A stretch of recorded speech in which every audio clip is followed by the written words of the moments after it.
ನಮಸ್ಕಾರ, ನಾನು ಸುಜಯ್ ಶಾಂತರ್. ಹುಬ್ಬಳ್ಳಿಯಲ್ಲಿ ಕಲಾ ಸುಜಯ ಸಂಸ್ಥೆಯನ್ನು ಸಂಸ್ಥಾಪಿಸಿ ಈಗಾಗಲೇ ಹಲವಾರು ನೃತ್ಯ ಕಾರ್ಯಕ್ರಮಗಳನ್ನಾಗಲಿ ನೃತ್ಯ ವಿದ್ಯಾರ್ಥಿಗಳನ್ನು ಈಗಾಗಲೇ ರಂಗಕ್ಕೆ ತರುವಂಥ ಪ್ರಯತ್ನ ಮಾಡ್ತಿರುವಂತಹ ಭಾರತೀಯ ಅಂತ ಹೇಳಲಿಕ್ಕೆ ಹೆಮ್ಮೆ ಆಗುತ್ತೆ.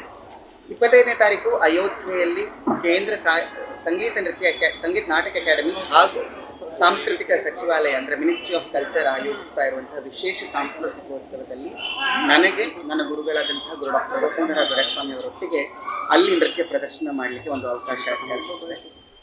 ಅವರ ಮಾರ್ಗದರ್ಶನದಲ್ಲಿ ಶ್ರೀರಾಮಂ ಭಜೆ ಎನ್ನುವಂತಹ ನೃತ್ಯ ರೂಪಕವನ್ನು ಪ್ರದರ್ಶನ ಮಾಡ್ತಾ ಇದ್ದೀವಿ.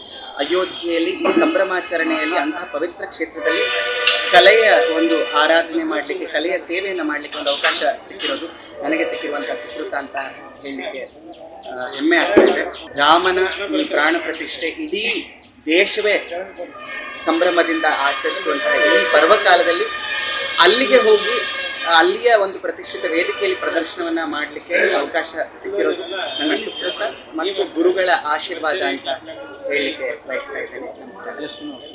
ನಾನು ನನ್ನ ಗುರುಗಳಾದಂತಹ ಗುರು ಡಾಕ್ಟರ್ ವಸುಂಧರಾ ದೊರೆಸ್ವಾಮಿ ಅವರು ಮತ್ತು ಅವರ ಹಿರಿಯ ಶಿಷ್ಯರಲ್ಲಿ ಒಂದು 4 ಜನ ನಾವು ಸೇರ್ಕೊಂಡು ಈ ಪ್ರಸ್ತುತಿಯನ್ನ ಮಾಡ್ತಾ ಇದ್ದೇವೆ. ಇದು ರಾಮಂ ಭಜೆ ಅಂತ ರಾಮಾಯಣದ ಹಲವಾರು ಆಯಾಮಗಳನ್ನ, ಅಲ್ಲದೆ ರಾಮಚರಿತ ಮಾನಸದ ವಿಶೇಷ ಪ್ರಸ್ತುತಿಗಳನ್ನ ಅಲ್ಲಿ ಪ್ರದರ್ಶನವನ್ನ ಮಾಡ್ತಾ ಇದ್ವಿ. 45 ನಿಮಿಷಗಳ ಕಾಲ ಮೂಡಿ ಬರುವಂತಹ ಈ ಪ್ರಸ್ತುತಿ ನಾಡಿದ್ದು ನಿಮ್ಮ ಮುಂದೆ ಅಯೋಧ್ಯೆಯಲ್ಲಿ ರಾಮನ ಮುಂದೆ ಅರ್ಪಿತವಾಗ್ತಾ ಇದೆ.